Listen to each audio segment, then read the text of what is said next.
Greetings, all of you out there with little fisticuffs? Fisticuffs. I'm going to give them a taste of the fisticuffs. Sophisticucks. You fisticuckold. Cucks everywhere. All right. That's YouTube safe, right? Yes, indeed. I wanted to be referential to this week's episode, and then I caught myself in a cluster. My tongue was not prepared for those of you who enjoy fisticuffs and a single stick. I said you hello from we here at Disinformed After Dark. I'm Shane. I'm Doc. And I'm Michael. And I'm also a little slappy because I'm not necessarily looking forward to what's about to unfold here. But in the course of this week's monumental and historical 200th episode, we had a weird glitch where we fell into a discussion about Fred Durst and some of the musical oeuvre that he has, whelped into the world. And it was noted that one, we'll discuss, we were talking about Chat GPT on the course of this week's installment of the Disinformed podcast, which is a glorious show where we like to delve into random esoterica and lie about it. If you're unfamiliar, you should go check it out. It's really fantastic. There's a link in the notes below that will help to get you there. But as we were talking about Chat GPT, we elected to then have it create some song lyrics. So, Doc, since this is your unfortunate monster that you brought into reality here, you can clarify what caused all this. Well, Limp Bizkit got brought up. So in light of the fact we were talking about Chat GPT, I thought, I wonder, given the plethora of information that's out there regarding Limp Bizkit, how well Chat GPT could do writing a song towards it. So I simply asked it, write me a Limp Bizkit song, and it generated a pretty reasonable likeness of a Limp Bizkit song. Very self-referential. It came out with the chorus, pre-chorus, had an intro, outro, did the whole 9 yards. And from there, I just decided, well, that was kind of humorous. Let me just dump that into the chat as we're, having our conversation. Well, I didn't chime in with a talk about it. I just let it sit there. I appreciate that. Yeah, I thought it was just more of a, note it there so that I can bring it up after the call. Mm-hmm. And then from there we kind of started talking about it, and it seems we've asked it to do a few things there. I know Michael asked it to write a Limp Bizkit song of the 1904 Olympics, and honestly, I think it did a pretty good job. Debatable. and then I asked it to write a song about Metallica, and again, did a pretty good job. So I think I have found my go-to source of future Limp Bizkit material. Because, you're starting a Limp Bizkit cover band where you're going to write entirely new Limp Bizkit songs. I'm going to ask Chat GPT to write a Limp Bizkit song about Chat GPT. There you go. Be meta. Meta is possible. That's right. No one knows what it's like to be me. Get lyrics from GPT. Terrible. So apparently I've been tapped into service here as the Fred Durst approximator of the evening so that we can get some of these. I'm not sure I can do the full song here, but... No, I feel like if you just read a couple of the choice bits, if you will, whichever ones tickle your funny bone, I feel like that should be perfectly fine. So we have to start with the song that started the trend here. And this is what Chat GPT feels a Limp Bizkit song would be comprised of. Oh, no. I'm getting oh, excited. Yeah. Oh, no. Oh, yeah. In this world of chaos and rage, we rise up with a different stage. Limp Bizkit's in the house, ready to ignite, bringing the energy, setting it alight. Breaking the mold, going against the grain. No apologies, we're here to entertain. Unleashing the fire, the crowd starts to roar. Limp Bizkit's taking over, we're breaking down the door. Get ready for the chaos. Go feel the heat. Limp Bizkit's here. We don't face defeat. Raise your hands. Let the madness begin. In this twisted world, we're gonna make you grin. You added some harmony to it and stuff. I'm like, that could legitimately become a song. God, I hope not. Kill it before it spreads. So we'll give you the rest of this because, oh man, the guitars scream, the drums pound, Fred Durst's voice, an electrifying sound. We bring the groove, the heavy, and the raw. Our music's an explosion, breaking down the walls. Also, diarrhea technically can be explosive. And break down walls. Similar, I guess. Here's the bridge, friends. Oh. No rules, no boundaries. We're unchained. Limp Bizkit's legacy cannot be contained. We'll keep on rolling. Yeah, there we go. Never back Call down. back. Together we stand with the Biz-Ki-T sound. And then we're back into the chorus and an outro. Wow. It's that's the thing. I mean, I thought it did pretty good. I like that it even with that, with the Bizkit sound, it even dropped Limp and knew to reference the band just in a short version of it. And I was like, that's kind of clever. So this remember, throws, you got to have sample size. Like if they've ever referred to themselves as Bizkit, they will. The Chat GPT will pick it up, and so Michael gets very Dusty Rhodes on here. Dusty Rhodes. That was a terrible accent, and I apologize for that. Understand the American Dream Day right now. I like Dusty to wiggle my Rhodes. head I like to around. bang my head. Whip laugh. Why don't you tell me what happens when you get whiplash, Monsoon?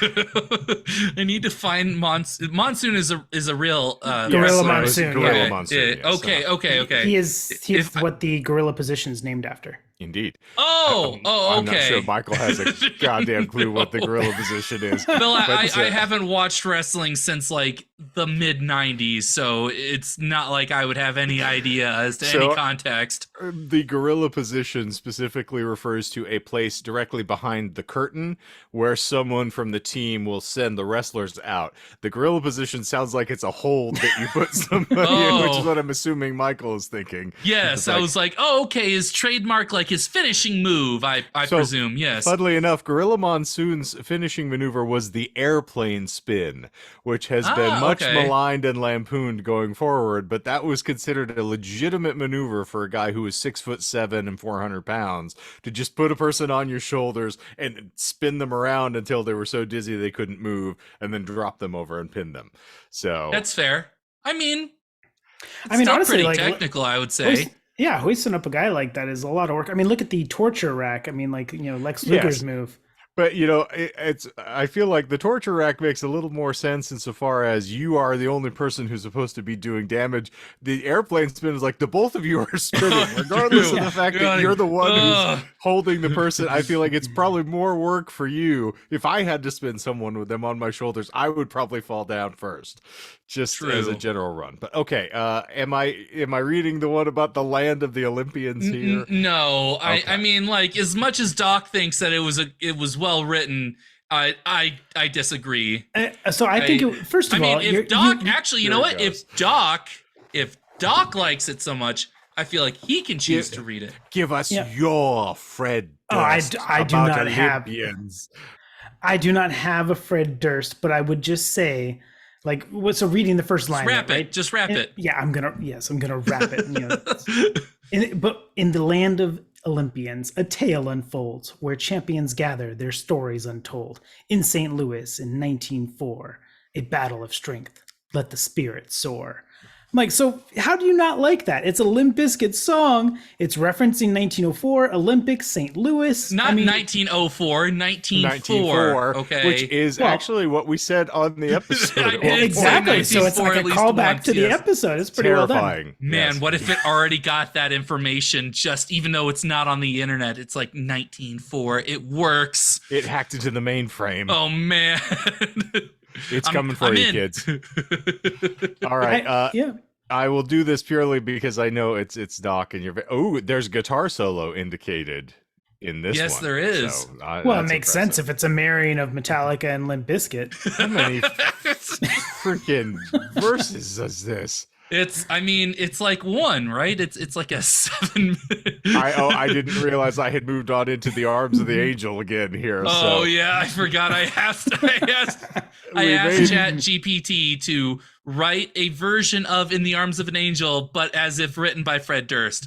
We don't necessarily have to read that unless there's any that are like interesting little tidbits. But in this crazy world, filled with pain and strife, sometimes it's hard to find meaning in life.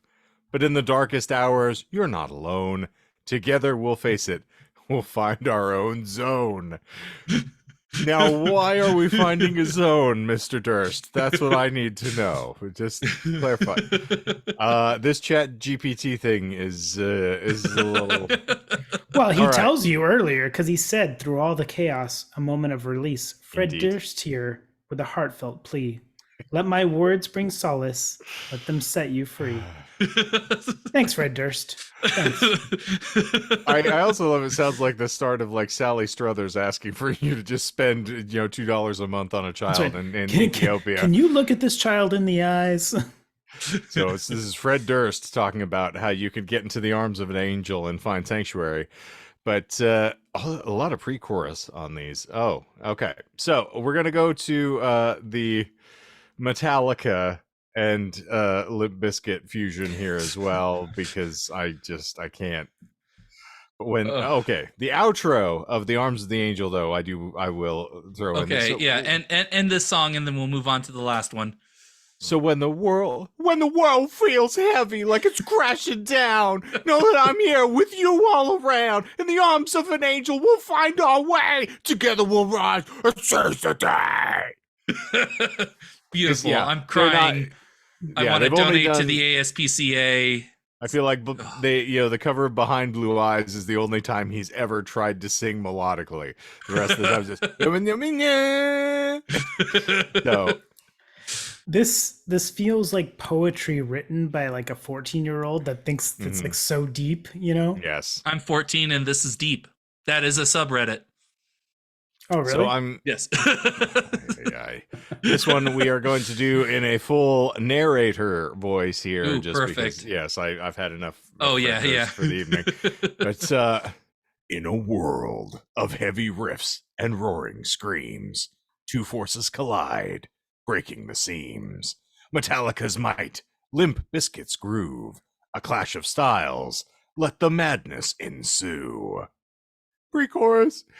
Guitars shredding, drums pounding hard, Metallica and Bizkit tearing down the guard. A union of metal and rap, a unique sound. Together we rise, shaking the ground. Now, I know that you feel like, let's just make things that rhyme, but cadence is really important if you're going to try to sing something.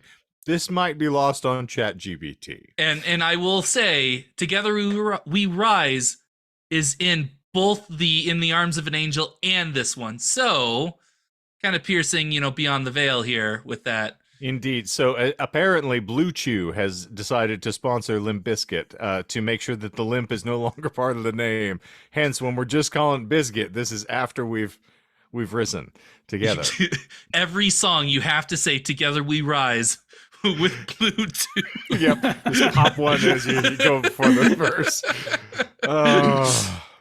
Summer Sanitarium, brought to you by Blue Chew. Together we rise. I feel like there is a really unique marketing opportunity that's being missed here. Blue Chew, you need to reach out to a Limp Bizkit representative. Or the Disinformed podcast. We can't bridge this. I have absolutely no skills as far as throwing together a business deal, nor any affiliation with Fred Durst, I will mention, just for the course of this conversation. But yeah, I feel like, is your biscuit a little limp these days? With Blue Chew, you'll never have to worry about that again. Together we rise. Together we rise. Blue Chew. Do it and do it, baby. Okay. Shaking the ground. Sorry. So in the chorus, brought to you by Blue Chew, metal meets biscuit. A collision of power, unleashing the fury, the energy we devour. Raise your horns high, let the music ignite. Metallica and Biscuit, ruling the night. And also ruling the right, depending upon your perspective. But and now verse 2 for the Limp Bizkit contribution of self-aggrandizement.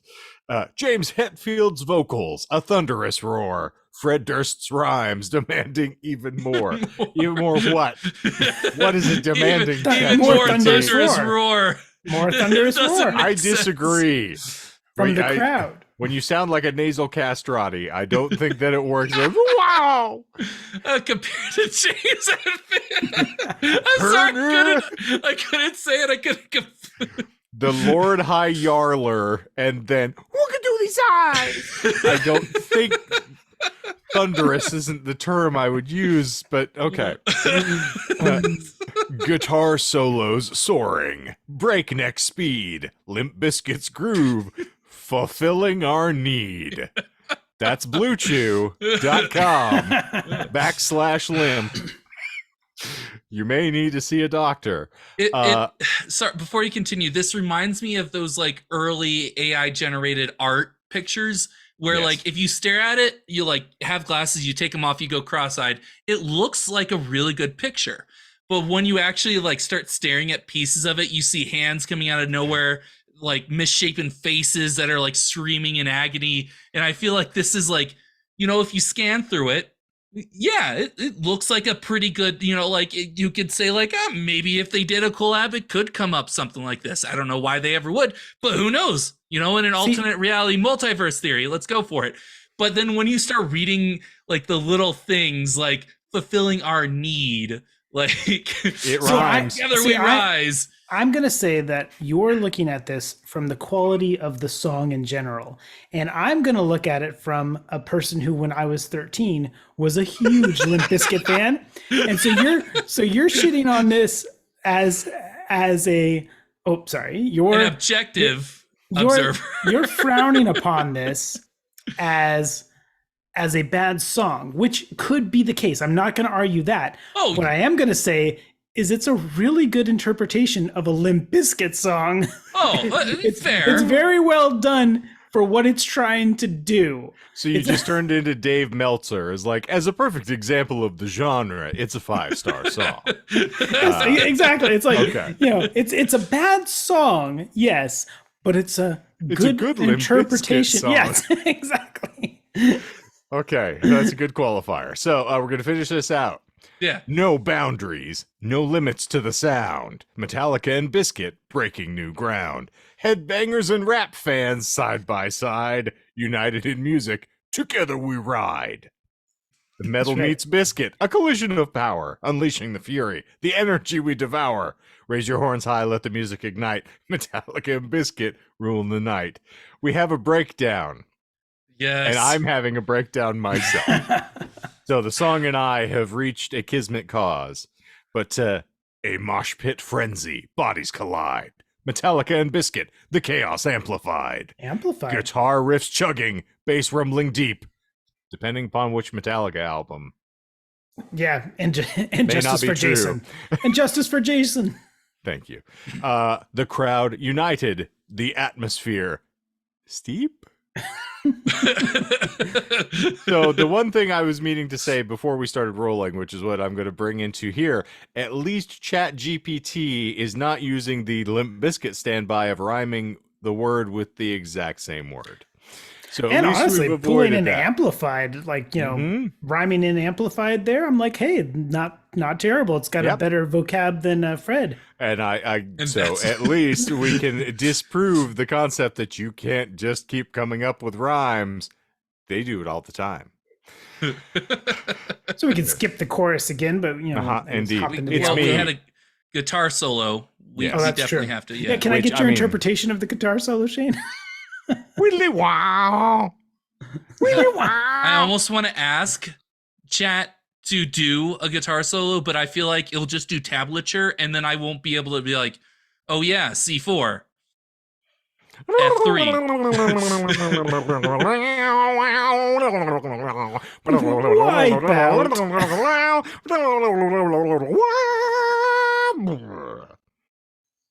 Perfect. Sorry, I just Kirk had to clear Hammett, my beautiful. throat for a second there. Yes. Was that Wes or was that Kirk? I think that was a little. Why not both? Yeah. Yes. Actually, they switched guitars and then they played on the separate guitars and then they threw it to each other again and then they played on one guitar together. That's actually just someone from the crowd tackled Fred and started hitting him. And that was the sound he was making. Perfect. It's like the boars I have in Baja.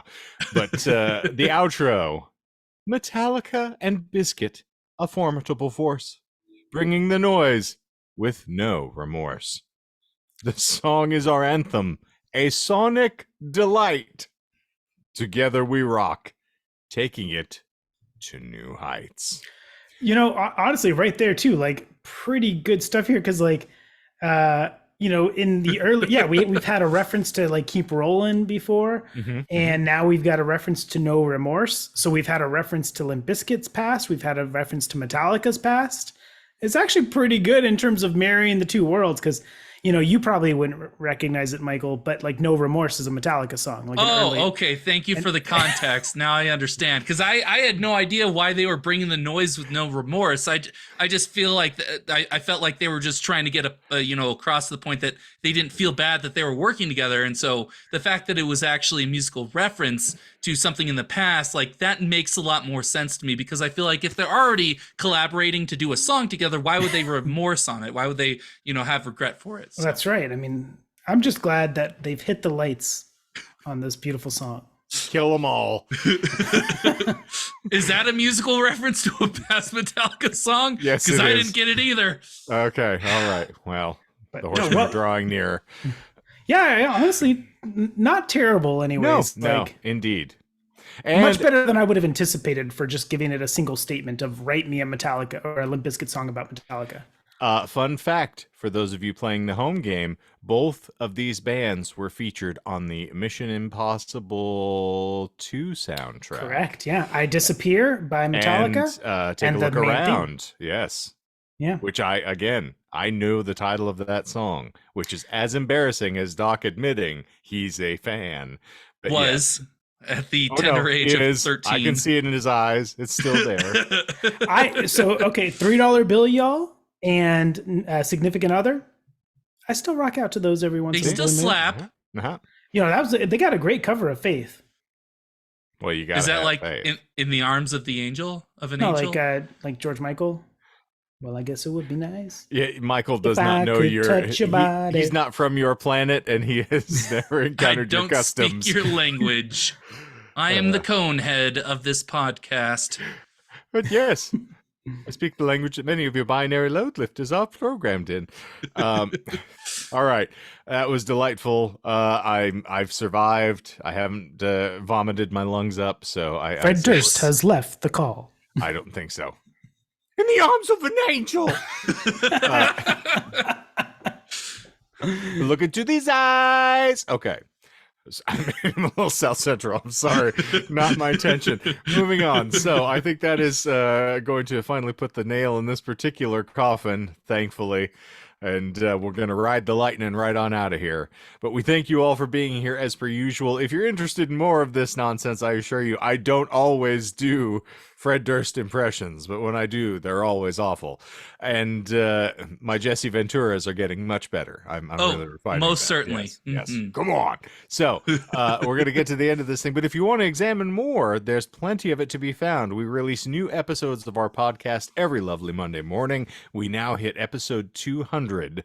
So it's all downhill from here, as the famed punk song would tell us. No, we're going to keep rolling. Downhill. It is known. Mm-hmm. But after the Blue Chew, it's not going to be rolling limp, I'll tell you that much. Together we rise. Shaking the ground. Someone's going to have to get a tattoo of that. So Blue Chew, Together We Rise. Bizkit, 2023. If you saw him at Coachella, You'll know. Oh no. But and then of course we're back here on the Tubes of You every fantastic Friday with a bunch of random nonsense and raucous hilarity for you to enjoy. Hopefully you've had fun, and if you have, Michael's got some instructions for you. Smash that like button, ring the bell, hit subscribe, set phasers to engage, and leave a comment. You know, maybe talk to Chat GPT. Ask him, try and get it to acknowledge our existence. Because I said it during the episode, and I'll say it again. And if I just get the slightest bit of acknowledgement from this from this AI chat bot, I feel like my life will be a little bit more complete. Do all those things. Please do every single one of them as he extolled, and don't you dare lift your arms. I'm lowering them even more. Well no done. one shall see the stains of my regret. Stained? He's Oh on the man, outside. Fred Durst and Stained. I'm on. No, I'm kidding. They are together. had That's a thing. I was going to Oh, yes. Shoot, I did not know that. Yes, the recording of Outside made They did? famous that Fred Durst was singing that along with Aaron when they performed it live initially. Oh my goodness, I did not know that. Uh-huh. I'm on I'm the sorry. outside. I don't know what that was. I thought. Never Now, mind. okay, This is so- why I don't do. This is why I don't do voices. I don't. We plumbed Doc's embarrassment. Outside was actually one of the songs that was routinely requested when I was performing at open mics with Scott. Oh. Who had been on previously, so you can go and explore there. But yeah, we used to do a cover of Outside. So and we have a recorded version of that will never see the light of day. I will guarantee it. But, so yeah, I was one of those new metal kids at the time. There was nothing My wrong with man. nothing wrong with Stained. I like them nowadays. Hey, it was a grand time. Mike Mishock was a It hell of a guitarist. It was definitely a different time back then. It was a bit Like with a K. cornet? Okay. Ooh, No, corn. All right, I'm with you. And now, why is it that so many of my heroes, from Darius Rucker on to Aaron Lewis, like everybody started making country? I don't know what happened, but eventually they just beat you down and all the soul leaves your body and you got to talk about some loving in the hay. But okay, well, we've digressed sufficiently enough. I think that... You know what helps with loving in the hay? Smashing that like button. Bluetooth, together we'll rise. Bluetooth? Blue Chew, whatever. Bluetooth, yes. Bluetooth. Get connected. Connect that like button. Together we rise and get connected. Bluetooth. Oh no. Chew Bluetooth. Tooth Solid blue chew. snake. Chat Bluetooth to boot. T. Tubuti? To boot. You booty, my booty. Okay, we are way Oh, too dear. slappy. I gotta quit. Yeah, We gotta get out of here. Yeah, as And soon as we me. start talking about your booty, I'm like, all right, it's time butt I cheeks are disappear. alerted. Oh, gee, look at my wrist. It's time to go. My butt cheeks have alerted the guards. Snake. Solid snake. But all right, that's going to be it for our Metal Gear Solids after the Blue Chew this evening. I can guarantee it. So check us out. There's a link in the show notes. It'll take you to all of our relevant socials and anything else that you'd be interested in, including our full cast recording of My Immortal, the famed fan fiction that you can get on Bandcamp free for nothing because we love you. But go check that out. We love and appreciate you all for being here. Thank you for 200 episodes.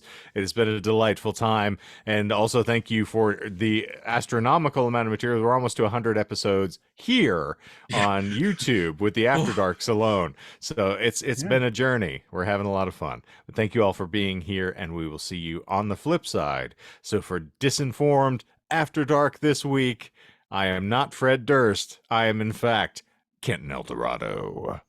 And I'm Leroy Cherry. And I'm Robert Greer. And zippity zoop, we're out of here.